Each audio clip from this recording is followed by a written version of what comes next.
Sa tipid ulam for today ay gagawa tayo ng cordon bleu. So yung isang pirasong breast part chicken ay hiwain lang natin ng maliliit.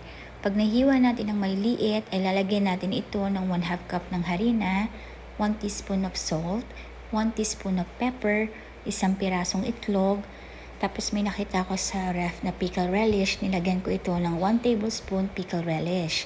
Kung meron kayong kinchay, hiwain lang ng maliliit ang kinchay at pwede nyo itong idagdag sa ating chicken mixture. Haluin lang lahat ng ingredients at ilatag ang chicken mixture sa cling wrap ng parang ganito.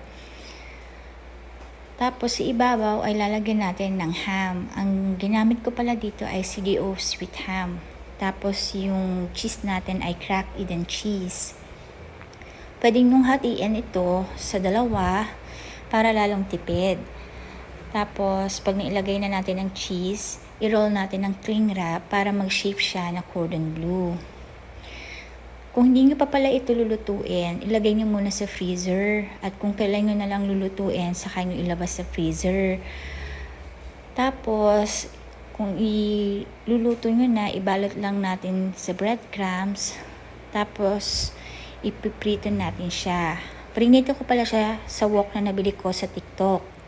Sa isang pirasong breast part chicken, nakagawa tayo ng 6 na pirasong cordon bleu.